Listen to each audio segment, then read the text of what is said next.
Você quer se casar com meu pai? A pergunta saiu da boca de uma menina de 9 anos, usando um vestido remendado e um chapéu de palha que escorregava sobre seus olhos castanhos. Mas não foi a pergunta que fez Mariana Rodrigues levantar a cabeça daquele banco de madeira onde ela havia passado 3 dias e 3 noites. Foi o tom, aquele tom de quem estava fazendo um pedido de compras no armazém, simples assim, como se estivesse perguntando se ela queria comprar batatas ou feijão. Mariana olhou para a menina sem conseguir processar as palavras. Seu vestido azul, que um dia foi bonito, agora estava coberto de poeira da estação. Suas mãos tremiam, segurando uma carta que havia lido tantas vezes que o papel estava começando a se desfazer nas dobras. A carta de Armando Silva, o homem que prometeu casar com ela, o homem que não existia. 3 dias antes, Mariana havia descido daquele trem carregando uma mala com seu enxoval bordado à mão e um coração cheio de esperança. Ela tinha vendido as últimas peças que sobraram do incêndio que destruiu seu ateliê de costura no interior de São Paulo. Cada centavo foi investido naquela passagem de trem. Cada sonho foi depositado naquele encontro que nunca aconteceu. A estação de Santa Cruz da Serra era pequena, apenas uma plataforma de madeira com um telhado que mal protegia da chuva. Mas foi ali que Mariana descobriu a verdade mais dolorosa de sua vida. O chefe da estação, um homem de bigode grisalho chamado Seu Joaquim, foi quem contou. Armando Silva não existia. Não havia fazenda de café. Não havia casa esperando por uma esposa. Havia apenas um golpista que enviava cartas românticas para mulheres sozinhas e desesperadas. E Mariana estava desesperada. Após perder os pais ainda jovem, ela construiu um pequeno ateliê onde costurava vestidos para as senhoras da cidade. Mas o incêndio levou tudo. As máquinas de costura que eram de sua mãe, os tecidos que ela juntava aos poucos, os vestidos pela metade que seriam entregues naquela semana, tudo virou cinza em uma noite. Foi quando o anúncio no jornal apareceu como uma resposta às suas orações. Fazendeiro próspero procura esposa culta e prendada para compartilhar vida no interior. Mulher de bom caráter e habilidades domésticas. Mariana respondeu.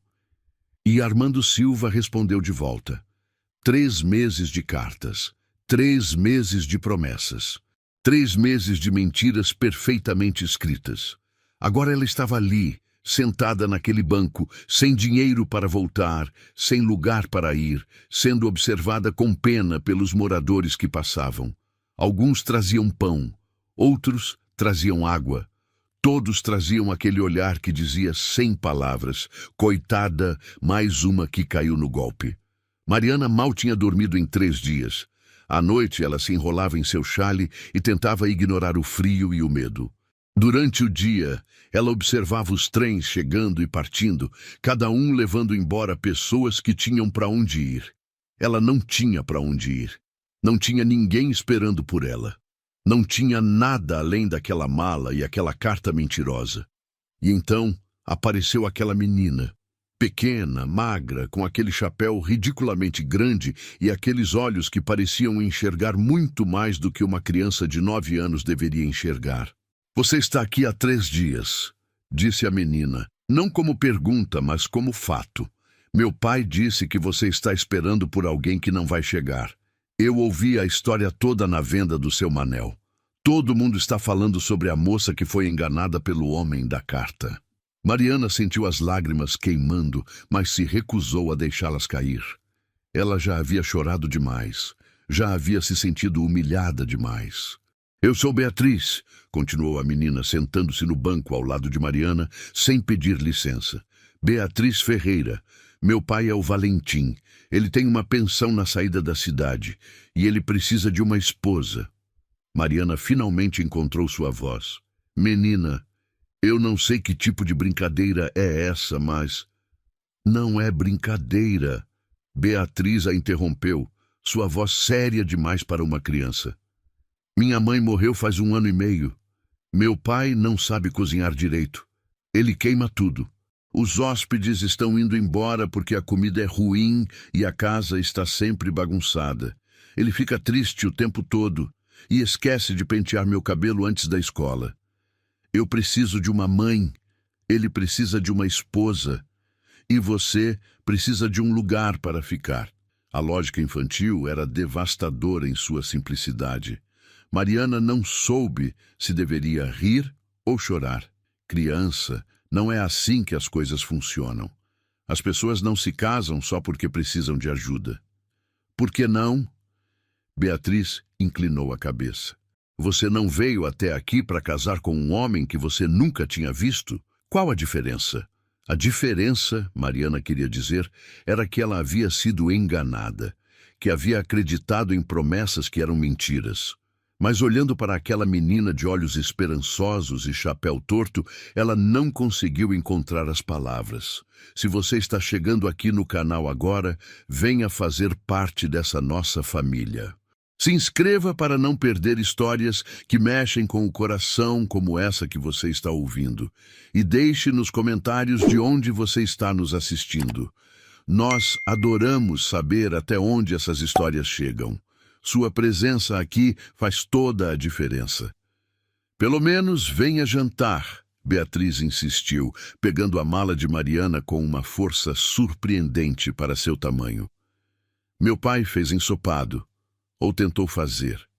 Provavelmente está queimado, mas é comida quente. Melhor do que ficar aqui passando fome. Mariana olhou ao redor da estação vazia. O sol estava começando a se pôr, pintando o céu com tons de laranja e rosa. Mais uma noite naquele banco. Mais uma noite de frio e solidão. Mais uma noite se perguntando como sua vida havia chegado até ali. Ou ela poderia aceitar o convite de uma menina estranha e conhecer um homem que precisava de esposa. A escolha parecia absurda, mas não mais absurda do que viajar centenas de quilômetros para casar com um homem que existia apenas no papel. Mariana levantou do banco pela primeira vez em 3 dias. Suas pernas protestaram, dormentes e fracas. Beatriz já estava alguns passos à frente, arrastando a mala pesada pela estrada de terra que levava para fora da estação. Sua mala está pesada. O que tem aqui dentro? Perguntou a menina, lutando com o peso. Meu enxoval, respondeu Mariana, a palavra saindo amarga de sua boca. Lençóis que bordei, toalhas que fiz, tudo para uma casa que não existe. Beatriz parou e olhou para ela. Agora pode ser para uma casa que existe. Elas caminharam por cerca de 15 minutos. A cidade de Santa Cruz da Serra era pequena, talvez umas 50 casas ao redor da praça principal. A igreja branca dominava o centro, e ao redor dela havia a venda, a farmácia, a escola. Conforme se afastavam do centro, as casas ficavam mais esparsas até que surgiu uma construção maior, de 2 andares, com uma placa pendurada na varanda. Pensão Ferreira. A tinta da placa estava descascada. As cortinas nas janelas estavam tortas. O jardim da frente precisava de cuidados, mas a estrutura era sólida e havia luz acesa nas janelas, prometendo calor. Beatriz empurrou a porta sem bater. Pai, trouxe a moça da estação para jantar. O silêncio que se seguiu foi pesado. Então passos vieram de algum lugar dentro da casa e um homem apareceu secando as mãos em um pano de prato sujo. Valentim Ferreira era alto, tinha os ombros largos de quem estava acostumado ao trabalho físico e o rosto marcado por uma barba por fazer. Seus olhos eram da mesma cor castanha da filha, mas carregavam um cansaço que parecia ter se instalado permanentemente. Ele devia ter uns 38 anos, mas parecia mais velho. Ele olhou para Mariana, depois para Beatriz e voltou para Mariana. Confusão, constrangimento e algo que parecia um pedido de desculpas passaram por seu rosto em rápida sucessão. Beatriz. Sua voz era rouca, como se ele não a usasse muito. O que você fez? Convidei a senhora para jantar. Beatriz respondeu com inocência exagerada. Você sempre diz que devemos ajudar o próximo. A senhora está na estação há 3 dias sem comer direito. Valentim passou a mão pelo cabelo escuro, fazendo-o ficar ainda mais bagunçado. Beatriz, você não pode sair por aí convidando estranhos para casa. Ela não é estranha, é a Mariana, e ela sabe costurar e cozinhar e tudo mais que a gente precisa aqui. O constrangimento no rosto de Valentim aumentou. Ele finalmente olhou diretamente para Mariana. Senhora, eu peço desculpas pela minha filha. Ela é insistente e tem ideias próprias sobre como resolver problemas. Não é problema, senhor Ferreira, Mariana ouviu-se dizendo. E, para ser sincera, ela tem razão sobre eu não ter comido direito. Se a oferta de jantar ainda vale, eu aceitaria com gratidão. Algo mudou no rosto de Valentim. Não foi exatamente um sorriso, mas a tensão diminuiu um pouco. O jantar está pronto.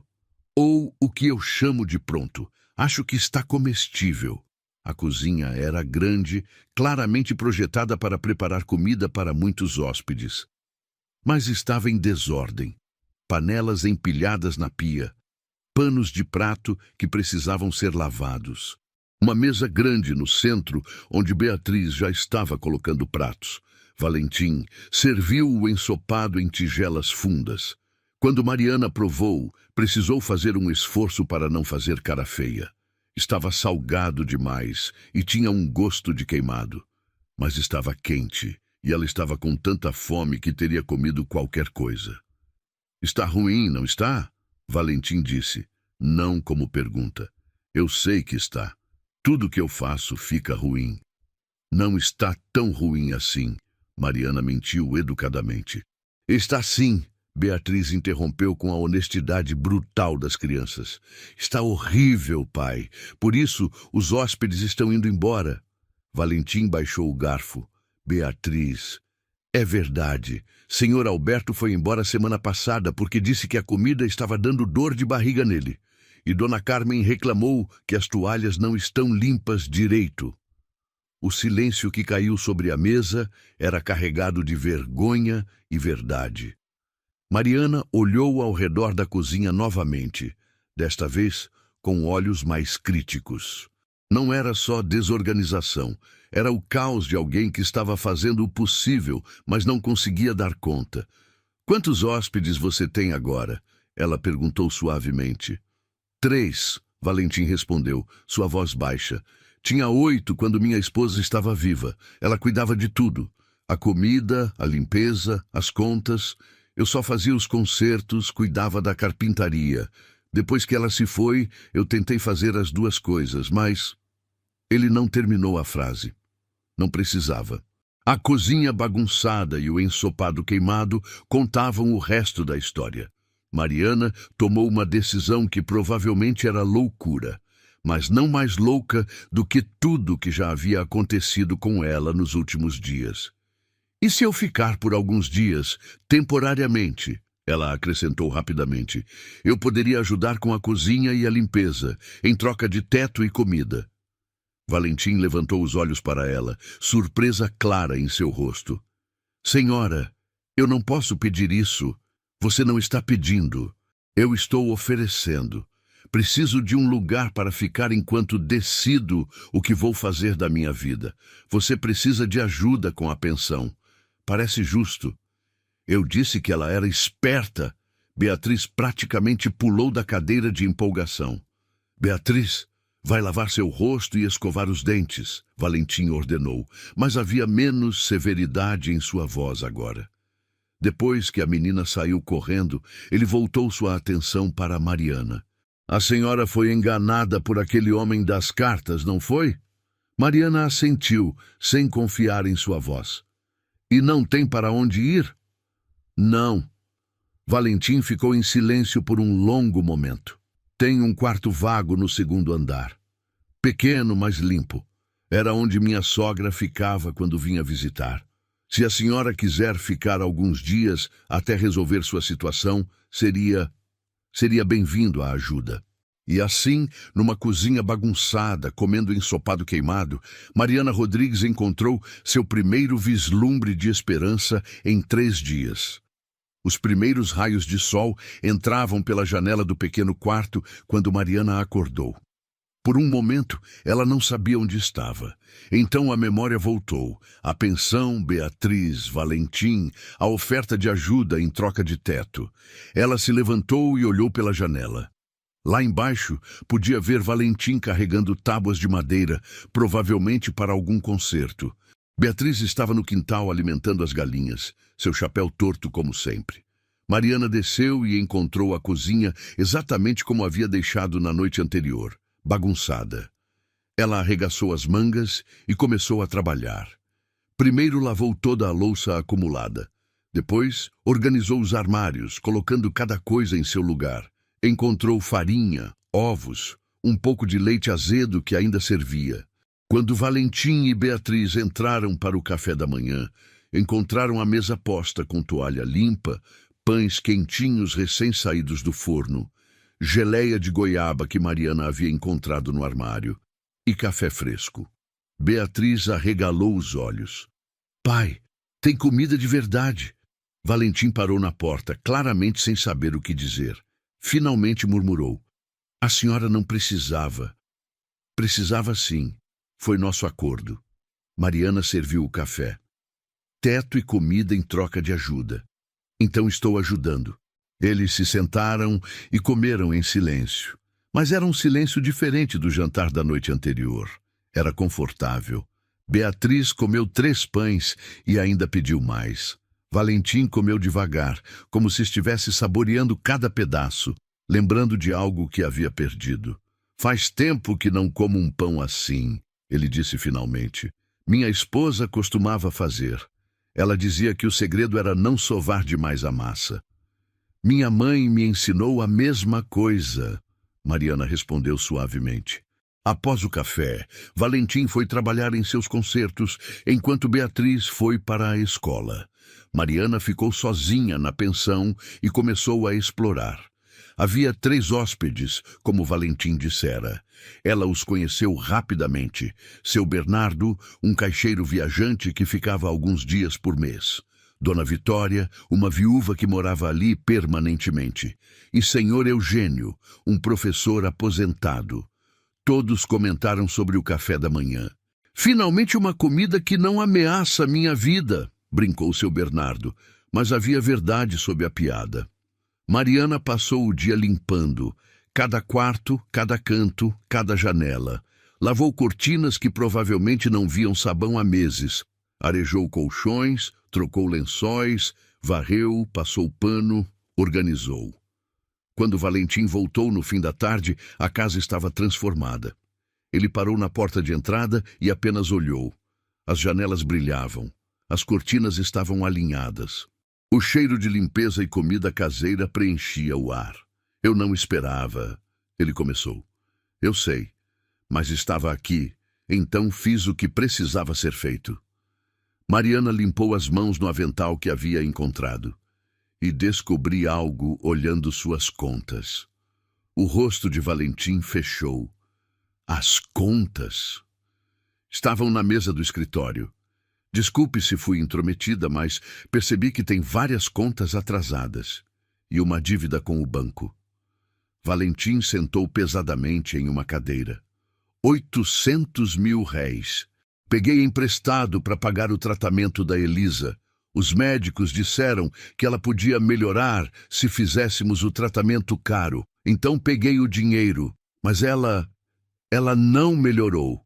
Sua voz quebrou no final. Mariana viu um homem carregando não só a dor da perda, mas também o peso da dívida que essa perda havia deixado. "O gerente do banco, seu Otávio Pimentel, ele vem toda semana cobrar." Valentim continuou. "Diz que se eu não pagar logo, ele vai tomar a pensão. E eu sei que ele quer.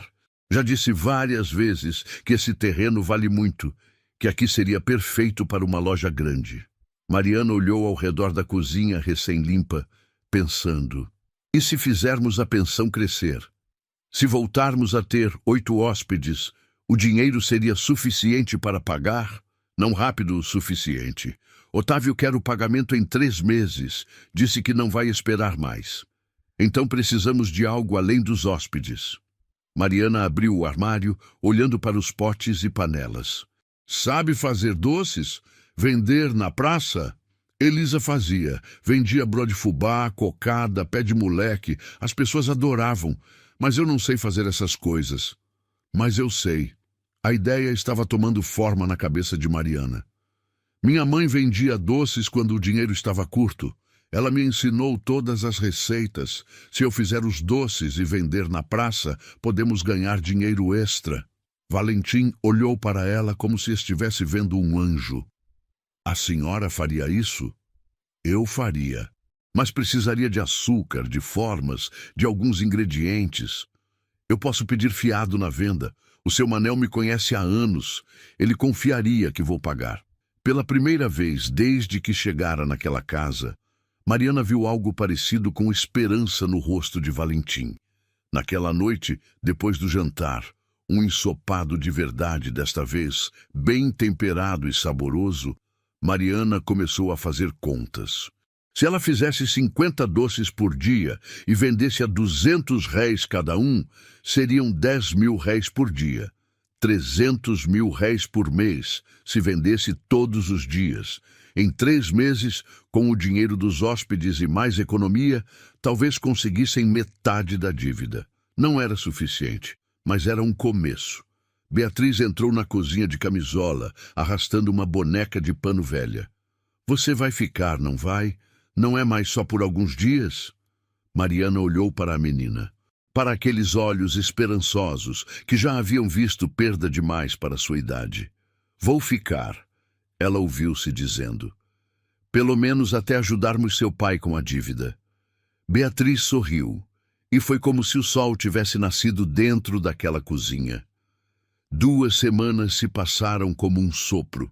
Mariana acordava antes do sol nascer para fazer os doces, broas de fubá, cocadas crocantes, pés de moleque que derretiam na boca. Às 7 da manhã, ela estava na praça com uma cesta coberta por um pano branco, vendendo para quem ia para o trabalho. Os doces eram tão bons que em 3 dias ela já tinha clientes regulares. Seu Manel da venda comprava 20 por dia para revender. Dona Joaquina, dona da escola, encomendava 30 toda sexta para dar às crianças. As senhoras que saíam da missa compravam para levar para casa. Enquanto isso, a pensão estava renascendo. Com comida boa e casa limpa, os hóspedes voltaram. Primeiro veio seu Carlos, que tinha ido embora 2 meses antes. Depois, Dona Amélia com suas 3 filhas.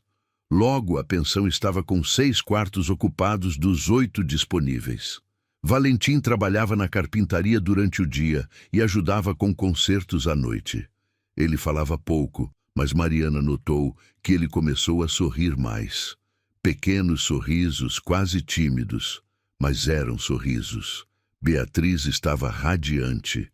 Ela ajudava a embalar os doces, ia com Mariana para a praça, contava o dinheiro.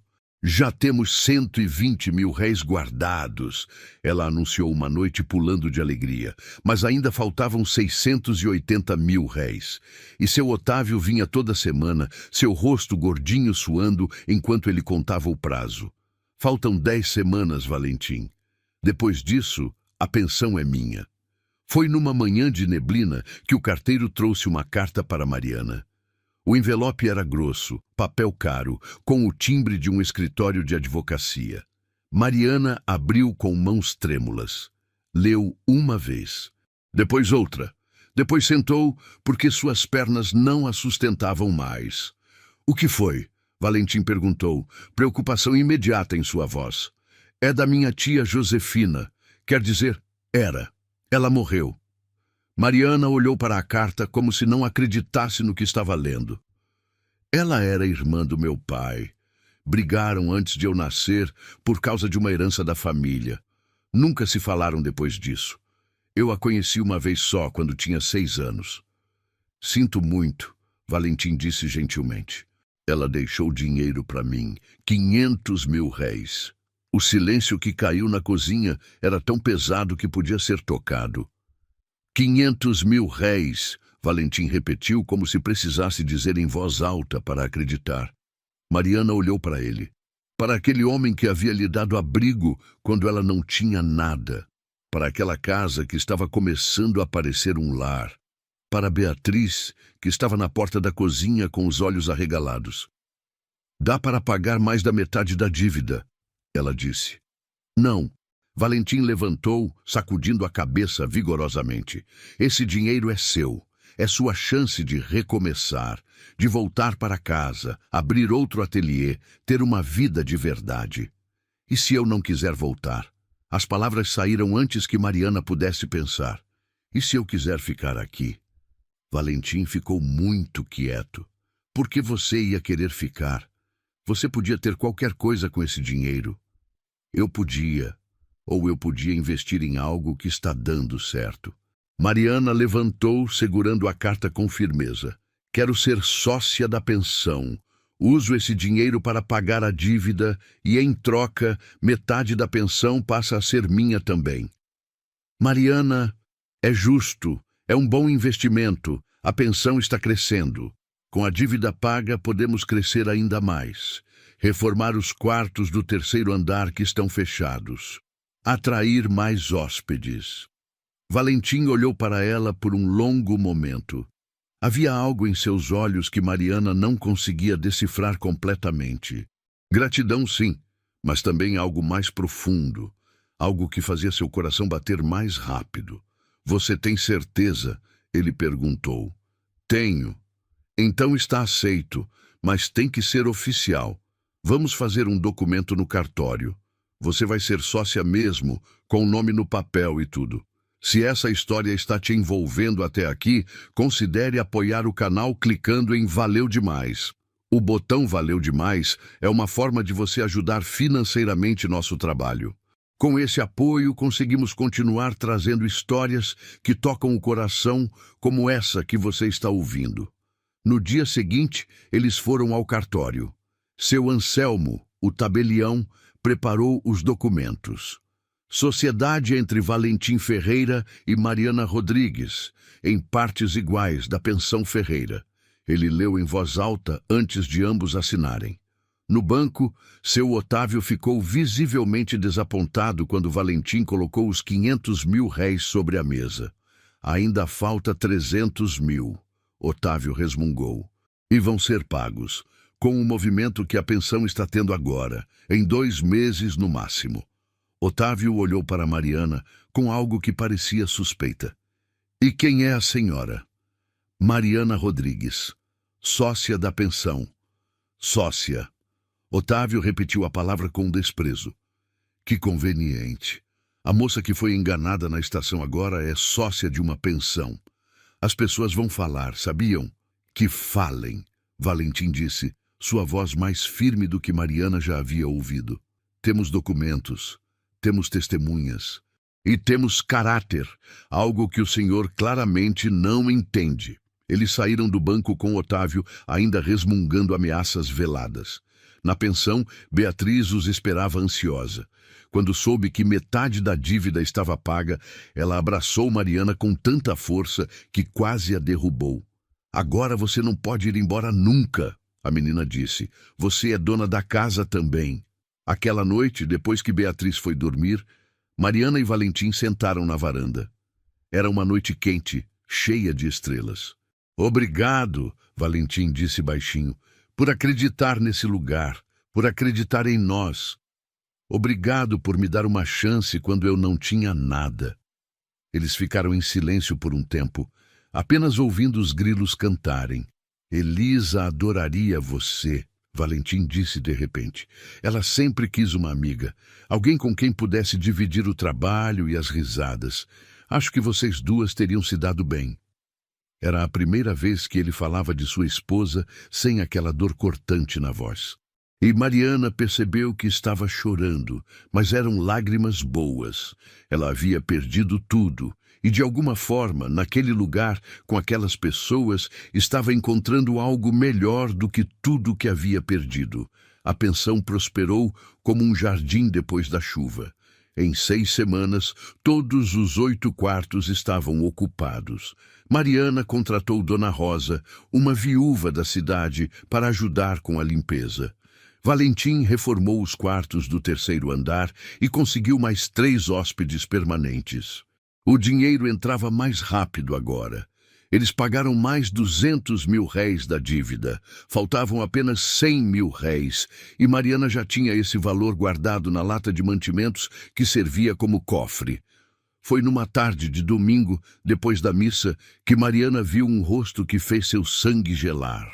Ele estava na praça, bem vestido, com um terno novo e um chapéu caro, cabelo bem penteado, bigode aparado.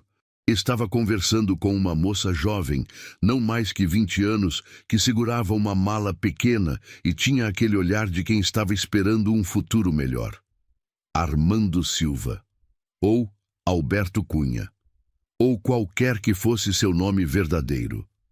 Mariana sentiu a raiva subir como bile. Aquele homem havia destruído sua vida, e agora estava ali, prestes a destruir a vida de outra mulher inocente. Ela marchou até eles. "Fuja enquanto pode", Mariana disse para a moça. "Esse homem é um mentiroso e um golpista." A moça olhou confusa. "Desculpe, senhora, mas o senhor Alberto aqui é meu noivo. Viemos nos casar."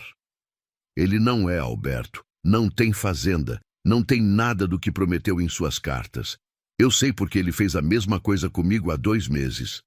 O homem sorriu, mas foi um sorriso perigoso. "Senhora, acho que está me confundindo com outra pessoa." "Não estou. Você se chamava Armando Silva quando enviou cartas para mim. Quanto quer apostar que tem outro nome nas cartas dela?" A moça começou a parecer menos segura. "Senhor Alberto?" "Não dê ouvidos a ela, querida. É claramente uma mulher perturbada." Mas outros moradores começaram a se juntar. Seu Manel da venda, Dona Joaquina da escola, seu Joaquim da estação. "É ele, sim", seu Joaquim disse. "Reconheço a cara dele. Tem um cartaz dos Correios avisando sobre um golpista que anda enganando mulheres. Alberto Cunha é o nome verdadeiro." O homem ficou pálido. Tentou correr, mas alguns homens da cidade o seguraram. A moça jovem caiu sentada na calçada, chorando. Levaram Alberto para a delegacia. Mariana ficou com a moça, uma menina chamada Júlia, que tinha vendido tudo para vir encontrar seu noivo. "Eu sou tão idiota", Júlia soluçava. "Não é, eu também acreditei. Ele é bom no que faz." Mariana levou Júlia para a pensão. Deu-lhe um quarto e um prato de comida. Valentim não hesitou em oferecer abrigo. Mas a presença de Alberto na cidade espalhou fofocas como fogo em capim seco. Principalmente quando ele começou a gritar da cela que Mariana era sua noiva prometida e que ele tinha direitos sobre ela e qualquer propriedade que ela tivesse adquirido. "Ele está dizendo por aí que você usou dinheiro dele para comprar parte da pensão", Dona Rosa contou, preocupada. "As pessoas estão falando." Valentim ficou furioso. "Isso é mentira." "Nós sabemos, mas as pessoas gostam de fofoca mais do que da verdade." Os hóspedes começaram a perguntar. Alguns olhavam para Mariana com desconfiança. Dona Vitória, que sempre fora amigável, agora mal falava com ela. "Isso vai arruinar a pensão", Mariana disse uma noite angustiada. "Tudo que construímos." Foi Beatriz quem teve a ideia. Simples, direta, como só uma criança podia pensar. "Pai, você devia se casar com a Mariana." Aí ninguém podia dizer nada. Valentim engasgou com o café. "Beatriz, é verdade. Se ela for sua esposa de verdade, como aquele homem ruim pode dizer que ela é noiva dele?" O silêncio que caiu foi constrangedor. Mariana sentiu seu rosto esquentar. Valentim ficou vermelho até as orelhas. "Não é assim que funciona", ele murmurou. "Por que não?" Beatriz insistiu. "Você gosta dela, ela gosta de você. Eu vejo vocês sorrindo um para o outro quando acham que ninguém está olhando." "Beatriz, vai para seu quarto", Valentim ordenou, mas sem força real. Depois que a menina saiu, indignada, eles ficaram sozinhos na cozinha. O relógio na parede marcava as batidas, cada uma mais alta que a anterior. Ela não está completamente errada, Valentim disse finalmente, olhando para suas mãos. Sobre a fofoca, eu digo. Se você fosse minha esposa, ninguém poderia questionar sua posição aqui. Valentim, mas não seria justo com você casar por conveniência só para calar bocas. Mariana respirou fundo. E se não fosse só por conveniência? Ele levantou os olhos, surpresa clara em seu rosto. Beatriz está certa, Mariana continuou, as palavras saindo em uma corrente. Eu gosto de você, gosto de estar aqui, gosto da vida que estamos construindo. Não é o que eu imaginei quando subi naquele trem, é melhor. Valentim levantou lentamente, aproximando-se. Eu também gosto de você. Mais do que deveria, talvez. Me sinto culpado às vezes, como se estivesse traindo a memória da Elisa. Elisa não iria querer que você ficasse sozinho para sempre. Não, ela não iria. Ele tocou o rosto de Mariana gentilmente. Ela dizia que o coração tem mais espaço do que a gente imagina, que amor não é um recurso limitado. Então, case comigo, Mariana disse, surpreendendo a si mesma com sua coragem. De verdade, não só para calar fofocas, mas porque nós dois merecemos uma segunda chance. Eu não tenho muito a oferecer. Você tem uma casa, uma filha maravilhosa, um coração bom e uma pensão que é nossa. O que mais eu poderia querer? Valentim sorriu então, um sorriso de verdade, largo e real. Nada muito romântico, é? Acho que já tive romance suficiente com cartas mentirosas. Prefiro algo real. Eles se casaram 3 dias depois, numa cerimônia simples na igreja. Beatriz foi a daminha e não conseguiu parar de sorrir. Os hóspedes da pensão foram testemunhas. Até Júlia, que estava ficando na pensão até decidir o que fazer, estava lá. Quando o padre Miguel perguntou se Valentim aceitava Mariana como esposa, sua resposta veio firme: aceito. E quando perguntou a Mariana, ela olhou nos olhos daquele homem que havia lhe dado abrigo quando ela não tinha nada, e disse com todo o seu coração: aceito. A festa foi pequena, mas alegre. Dona Rosa fez doces. Seu Manel trouxe vinho. Tocaram música na varanda da pensão. Mas enquanto todos celebravam, ninguém notou o olhar furioso de seu Otávio Pimentel, que observava da rua com Alberto Cunha ao seu lado, que havia sido solto da delegacia por falta de provas. Os dois homens trocaram palavras baixas e então se afastaram, deixando rastros de vingança por onde passavam. A noite de núpcias foi diferente de qualquer coisa que Mariana havia imaginado em suas fantasias juvenis. Não houve romance elaborado ou gestos grandiosos. Houve apenas Valentim, nervoso como um menino, dizendo: podemos ir devagar se você quiser. Não precisa ser hoje. Somos casados, Mariana respondeu suavemente. E eu quero. Eles se amaram com ternura. 2 corações machucados encontrando cura um no outro. Depois, deitados no escuro, Valentim segurou a mão dela e disse: obrigado por me fazer lembrar que ainda estou vivo. Mariana estava quase dormindo quando o cheiro de fumaça a despertou. Fogo! Ela gritou, sacudindo Valentim. Tem fogo na casa! Eles correram para fora do quarto e viram fumaça subindo da cozinha. As chamas já estavam lambendo as paredes, alimentadas por algo que cheirava a querosene.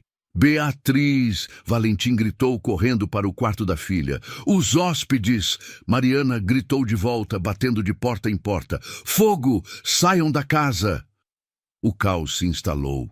Pessoas em camisolas correndo pelas escadas, fumaça enchendo os corredores. Beatriz chorando nos braços do pai.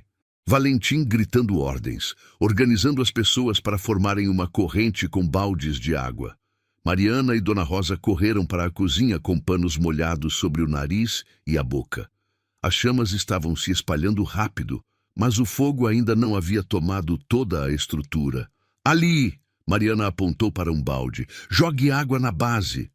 Trabalharam como desesperadas. Outros vieram ajudar. Seu Manel, seu Joaquim, vizinhos acordados pelo barulho, baldes e mais baldes de água, até que, finalmente, as últimas chamas foram apagadas. A cozinha estava destruída, paredes enegrecidas, panelas derretidas. A mesa onde eles haviam jantado tantas vezes agora era carvão. Mas o resto da casa estava salvo. Foi proposital, seu Joaquim disse, pegando uma lata vazia do chão. Querosene, alguém ateou fogo de propósito. Valentim segurou Mariana contra si, ambos tremendo de susto e exaustão. Beatriz estava aos prantos, agarrada à perna do pai. Quem faria isso? Mariana perguntou, mas no fundo ela já sabia. A resposta veio na manhã seguinte. Seu Otávio apareceu na pensão com Alberto Cunha e 2 policiais. Valentim Ferreira. Otávio anunciou com satisfação mal disfarçada. Vim cobrar a dívida integral. Com os danos do incêndio, não acredito que você possa manter essa propriedade em condições de funcionamento. Portanto, exijo o pagamento imediato ou a transferência da escritura. Ainda temos 2 semanas de prazo, Valentim respondeu através dos dentes cerrados. Prazo cancelado devido a circunstâncias especiais. Otávio produziu documentos. Está tudo aqui, legal e carimbado. Circunstâncias que você mesmo criou. Mariana avançou. Foi você quem ateou o fogo. Cuidado com acusações sem prova, senhora. O sorriso de Otávio era veneno puro. Além disso, temos outro problema. O senhor Alberto aqui apresentou uma reclamação formal. Ele alega que essa propriedade foi comprada com fundos que eram destinados a ele, através de um contrato matrimonial com a senhora. Isso é absurdo! Valentim explodiu. Mariana nunca teve contrato nenhum com esse vigarista. Eu tenho as cartas, Alberto disse suavemente, produzindo um maço de papéis. Cartas onde ela prometia investir seus recursos em nossa vida conjugal. E documentos que mostram que ela recebeu uma herança logo após nossa separação. Uma herança que ela usou aqui, em vez de honrar seus compromissos comigo. Era mentira, tudo era mentira, mas as mentiras estavam bem construídas, com papéis que pareciam oficiais. Vocês têm 24 horas para apresentar documentação que prove a origem legítima dos fundos usados na compra da sociedade. Um dos policiais disse, sem parecer muito feliz com a situação. Caso contrário, a propriedade será confiscada até que a questão seja resolvida.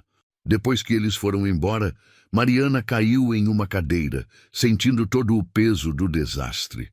Tudo o que haviam construído, tudo o que haviam conquistado, ameaçado por um homem ganancioso e um golpista vingativo. A herança era minha, ela disse, a voz quebrada.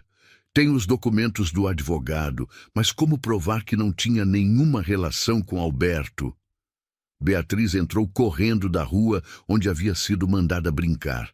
Seu rosto estava vermelho de tanto correr e ela segurava algo contra o peito. A Bíblia da mamãe, ela ofegou. Lembrei que a mamãe guardava coisas importantes dentro da Bíblia dela, papéis e documentos que ela dizia que eram importantes. Ela abriu a Bíblia grande, antiga, com capa de couro gasto. De dentro caíram papéis amarelados pelo tempo. Valentim pegou-os com mãos trêmulas. É a escritura original da pensão, ele disse, mal acreditando. De quando Elisa comprou o terreno e construiu a casa, antes de me conhecer. E aqui, ele pegou outro papel. Recibos de todos os pagamentos que ela fez.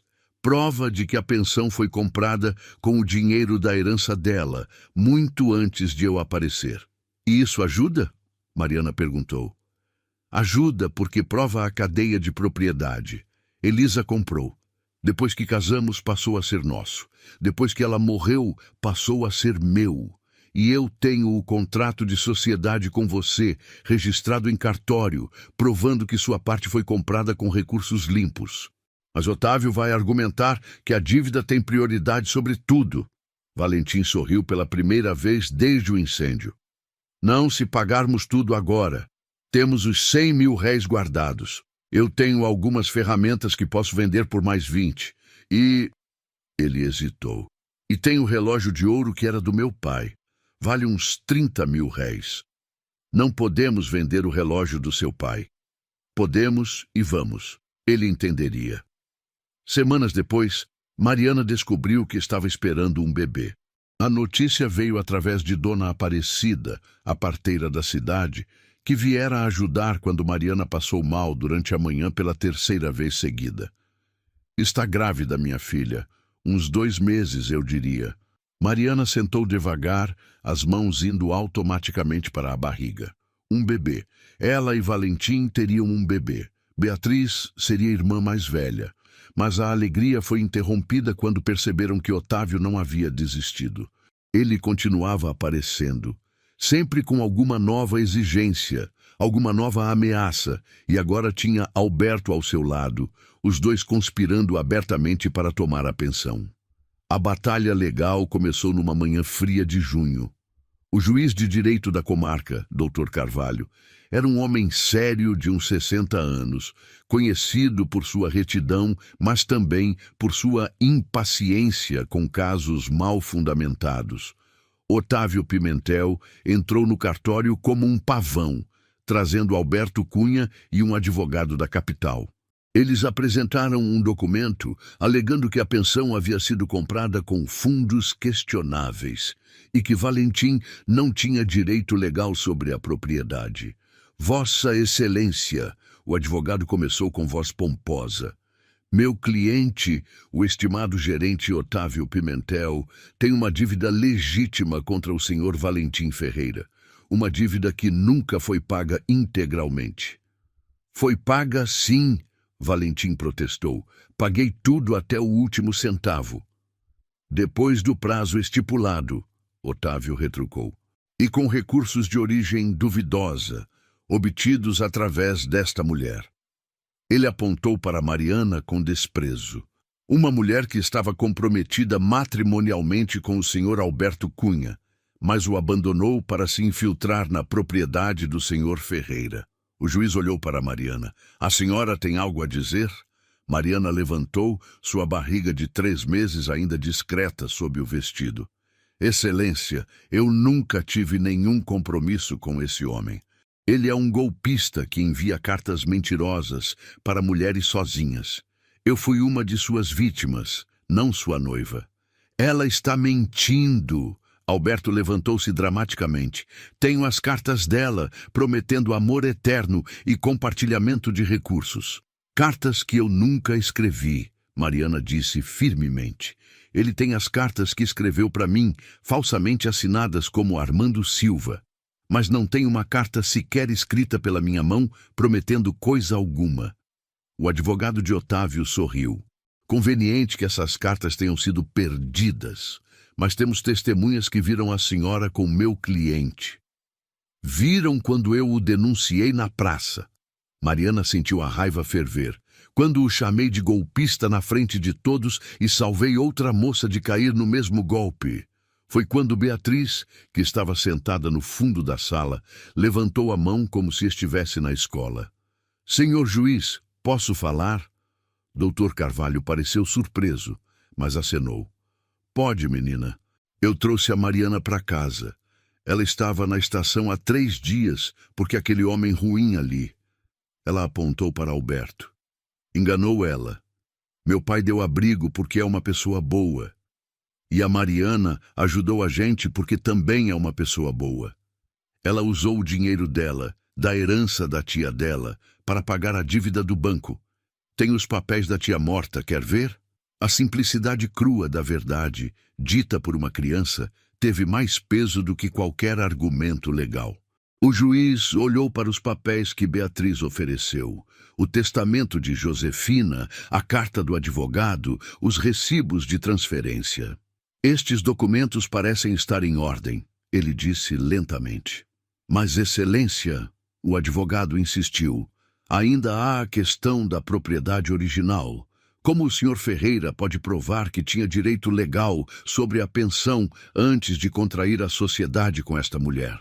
Valentim colocou sobre a mesa a Bíblia de Elisa. Esta Bíblia pertenceu à minha falecida esposa, Elisa Ferreira. Dentro dela estão os documentos originais da compra da pensão. Ele abriu cuidadosamente e retirou os papéis amarelados. Escritura de compra de terreno, datada de 1868, em nome de Elisa Cardoso, solteira. Recibos de construção da pensão. Certidão de casamento entre Elisa Cardoso e Valentim Ferreira, de 1869. E aqui, ele colocou o último papel com reverência. Certidão de óbito de Elisa Ferreira, de 1 ano e meio atrás. O juiz examinou cada documento cuidadosamente. Estes documentos estabelecem uma cadeia clara de propriedade. A senhora Elisa comprou a propriedade antes do casamento, o que significa que era patrimônio dela. Após o casamento, passou a ser patrimônio do casal. Com seu falecimento, passou integralmente para o viúvo. E o senhor Ferreira tem direito de fazer o que quiser com sua propriedade, incluindo estabelecer uma sociedade. Mas a dívida... Otávio começou, o desespero entrando em sua voz. Foi paga. Talvez não no prazo original, mas foi paga. E não encontro nenhuma lei que diga que um devedor não pode receber ajuda de terceiros para quitar suas obrigações. O juiz fechou os documentos. Quanto ao senhor Alberto Cunha, suas alegações são infundadas e não suportadas por evidência real. Na verdade, há múltiplas testemunhas de seu caráter duvidoso. Seu Joaquim, que estava na sala, levantou. Excelência, eu tenho o cartaz dos Correios. Alberto Cunha é procurado em 3 províncias por estelionato. O rosto de Alberto empalideceu. Então temos 2 problemas aqui, Dr. Carvalho disse, sua voz ganhando um tom de aço. Primeiro, o Sr. Pimentel, que parece ter usado sua posição no banco para pressionar indevidamente um devedor, tentando tomar propriedade que não lhe pertence. Segundo, o Sr. Cunha, que é um criminoso foragido. Ele bateu o martelo. Minha decisão é a seguinte. A propriedade da pensão Ferreira pertence legalmente a Valentim Ferreira e Mariana Ferreira, em sociedade registrada e legítima. Qualquer dívida prévia foi quitada. O senhor Otávio Pimentel está destituído de seu cargo no banco, efetivo e imediatamente, e responderá por abuso de autoridade. O senhor Alberto Cunha está preso para ser transferido às autoridades competentes. A sala explodiu em murmúrios. Otávio ficou de pé, boquiaberto. Alberto tentou correr, mas foi agarrado por seu Joaquim e outros homens. Isso não acabou, Otávio gritou enquanto era escoltado para fora. Vocês vão pagar por isso. Mas sua voz se perdeu nos corredores e ninguém deu atenção às ameaças vazias de um homem derrotado. Do lado de fora do cartório, Valentim abraçou Mariana enquanto Beatriz pulava de alegria ao redor deles. Acabou. Ele murmurou contra o cabelo dela. Finalmente acabou. Não. Uma voz disse atrás deles. Ainda não acabou. Eles se viraram para ver uma mulher elegante, na faixa dos 60 anos, descendo de uma carruagem. Ela tinha cabelos grisalhos presos em um coque elegante, vestido de luto de boa qualidade, e os mesmos olhos castanhos que Beatriz tinha. Meu Deus, Valentim sussurrou. Dona Leonor. A mãe de Elisa havia chegado. Leonor Cardoso não era o que Mariana esperava. A mulher que havia abandonado a filha por ela ter se casado com um simples carpinteiro deveria ser fria, altiva, cruel. Mas a mulher que estava diante deles tinha olhos vermelhos de choro e mãos que tremiam enquanto segurava uma pequena bolsa de viagem. Valentim, ela disse, sua voz quebrando. Beatriz. Beatriz se escondeu atrás do pai. Ela tinha ouvido histórias sobre a avó que nunca quis conhecê-la, que havia dito coisas horríveis sobre seu pai, que havia feito sua mãe chorar. Dona Leonor, Valentim disse formalmente, o que atrasa aqui? Eu soube sobre o julgamento, sobre tudo que vocês passaram. Ela tirou um lenço da manga e enxugou os olhos. Li nos jornais e percebi que fiquei longe tempo demais por orgulho idiota demais. Ela olhou para Beatriz e lágrimas frescas rolaram por seu rosto. Você é igualzinha à sua mãe. Igualzinha à minha Elisa quando tinha sua idade. A senhora fez minha mãe chorar, Beatriz disse, sua voz pequena, mas firme. Ela dizia que sentia falta da senhora, mas que a senhora não queria saber dela por causa do papai. Leonor fechou os olhos. A dor visível. Eu disse coisas terríveis. Fiz coisas terríveis. Pensei que sabia o que era melhor para minha filha, mas só conseguia afastá-la de mim. Ela abriu os olhos, olhando diretamente para Valentim. Você a amou, cuidou dela, deu a ela uma vida feliz. E eu desperdicei anos que poderia ter passado conhecendo minha filha, conhecendo minha neta, por causa de orgulho tolo. Por que está aqui agora? Valentim perguntou, não cruelmente, mas cansado. Porque estou velha e sozinha e percebi que desperdicei minha vida inteira sendo orgulhosa. Leonor abriu a bolsa e tirou um envelope grosso. Esta é a herança que Elisa deveria ter recebido quando seu pai morreu. Eu retive porque estava com raiva dela. 100.000 réis.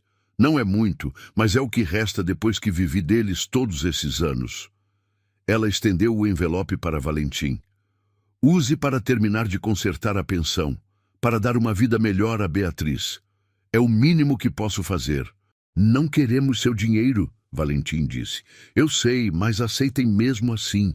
Não como pagamento, porque nunca poderei pagar por todos os anos que perdi. Aceitem como um pedido de desculpas. E talvez... Sua voz falhou. Talvez me deixem conhecer minha neta antes que seja tarde demais.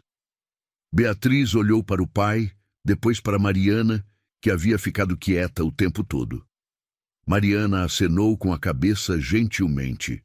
Você pode ficar para o jantar. Beatriz disse finalmente. Mas apenas se prometer não falar mal do meu pai e não falar mal da Mariana, que é minha mãe agora também. Mãe agora também? Leonor olhou para Mariana pela primeira vez de verdade. Mariana é minha esposa, Valentim explicou. E sócia da pensão e... Ele colocou a mão protetora sobre a barriga dela. Mãe do bebê que está chegando. Leonor ficou em silêncio por um longo momento. Então, para surpresa de todos, ela sorriu. Um sorriso pequeno, mas real. Elisa ficaria feliz, ela disse suavemente. Ela sempre quis que você fosse feliz de novo depois dela. Dizia que o amor não é algo que acaba quando alguém morre, que ele continua, encontra novos lugares para crescer. O jantar naquela noite foi estranho, desconfortável no começo. Leonor sentou à mesa onde sua filha havia sentado tantas vezes. Comeu a comida que Mariana fez com as receitas que Elisa havia ensinado. Mas, devagar, muito devagar, a tensão foi se dissolvendo. Leonor contou histórias sobre Elisa criança. Beatriz riu ao ouvir sobre as travessuras da mãe. Valentim sorriu lembrando. Ela era teimosa, Leonor disse. Quando decidia alguma coisa, nada a fazia mudar de ideia. Foi assim que soube que ela realmente amava você, Valentim. Porque nada que eu disse a fez mudar de ideia sobre se casar com você. Sinto muito que isso tenha causado tanto sofrimento, Valentim disse. Não sinta. Ela foi feliz. Eu vi isso nos olhos dela, mesmo quando estava com raiva. Ela foi muito feliz, e isso deveria ter sido suficiente para mim.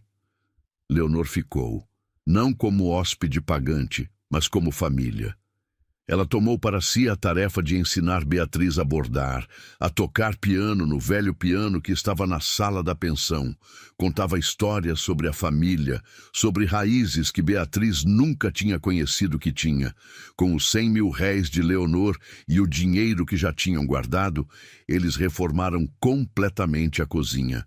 Compraram um fogão novo, panelas novas. Fizeram a cozinha 2 vezes maior do que era antes. A pensão prosperou como nunca. Todos os 11 quartos sempre cheios. As pessoas vinham de longe para comer a comida de Mariana e ficar naquele lugar, que tinha fama de ter um coração. Os meses passaram. A barriga de Mariana cresceu. Beatriz colocava a mão sobre ela e sentia o bebê chutar, maravilhada com o milagre de uma vida nova crescendo. Vai ser menina, ela declarou com absoluta certeza. E vamos chamar ela de Elisa, como a mamãe. E se for menino? Valentim perguntou. Não vai ser, eu sei dessas coisas. E ela estava certa. Na véspera do Natal, sob uma nevada rara para a região, nasceu uma menina pequena e perfeita, com os olhos castanhos da família e um choro forte que anunciava sua chegada ao mundo. Leonor chorou ao segurar a neta que tinha o nome de sua filha. É como ter um pedaço dela de volta, ela sussurrou. A festa de Natal foi barulhenta e cheia de alegria. Todos os hóspedes estavam lá. Dona Rosa com sua família, seu Manel, seu Joaquim, Júlia, a moça que Mariana havia salvado do golpe e que agora estava noiva de um rapaz honesto da cidade. Beatriz comandou tudo, organizando presentes, certificando-se de que todos tinham comida suficiente. Ela segurava a irmã bebê com cuidado de expert, cantando baixinho. Naquela noite, depois que todos foram dormir e a casa ficou quieta, Mariana e Valentim sentaram na varanda com cobertores sobre os ombros, observando a neve cair suavemente. — Você se arrepende? Valentim perguntou. — De como tudo aconteceu, de ter vindo para cá? Mariana pensou sobre aquela mulher que tinha descido do trem com um coração cheio de sonhos românticos e expectativas de uma vida de conto de fadas. Pensou sobre os 3 dias de desespero naquele banco de estação. Pensou sobre uma menina de chapéu torto fazendo uma pergunta absurda. Não, ela disse finalmente, porque aquele trem errado me trouxe exatamente para onde eu precisava estar. Ela olhou para dentro da casa onde uma família que ela nunca poderia ter imaginado dormia segura e feliz. Uma filha que escolheu antes de ter, um marido que cresceu no coração devagar, como algo plantado com cuidado, uma sogra que era agora avó dedicada, uma bebê que era promessa de futuro. Sabe o que aprendi? Mariana continuou. Que às vezes Deus fecha uma porta para abrir uma janela, e essa janela é muito melhor do que aquela porta jamais poderia ter sido. Valentim beijou sua testa. A Elisa teria amado você. Teria amado ver como você fez esta casa voltar a ter vida. Eu sei, e espero que ela saiba que eu amo cuidar do que ela começou. Que eu honro sua memória toda vez que faço seu ensopado ou uso suas receitas ou olho para Beatriz e vejo os olhos dela. Eles ficaram ali, observando a neve cobrir o mundo com silêncio branco, transformando tudo em algo novo e limpo. Na manhã seguinte, haveria trabalho. Hóspedes para alimentar, uma bebê para cuidar, uma pensão para administrar. Mas naquela noite havia apenas paz.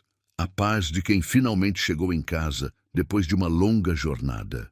A paz de quem descobriu que família não é só sangue, mas escolha.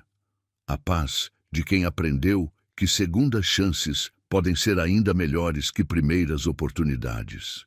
E quando a primeira estrela apareceu no céu limpo, Mariana fez um desejo silencioso de gratidão por ter esperado 3 dias em um banco de estação. Porque foi lá, no fundo do poço, que uma menina de 9 anos lhe fez uma pergunta que mudou tudo. Você quer se casar com meu pai? E graças aos céus, ela havia dito sim. Se você acompanha esse canal sempre, assiste todos os nossos vídeos, e se essas histórias já fazem parte do seu dia, então considere virar membro do canal. Você vai ter acesso antecipado às histórias, além de outros benefícios exclusivos. É nossa forma de agradecer quem caminha com a gente. E assim, chegamos ao fim de mais uma história que mexe com o coração. Se você ainda não se inscreveu no canal, este é o momento perfeito para fazer parte dessa família que cresce a cada dia. E me conta aqui nos comentários, o que mais te emocionou nessa história? Foi a coragem da Mariana, a inocência da Beatriz ou a transformação do Valentim? Adoro ler cada comentário e saber como essas histórias tocam você. Muito obrigado por estar aqui e fazer parte dessa comunidade tão especial. Até nosso próximo encontro.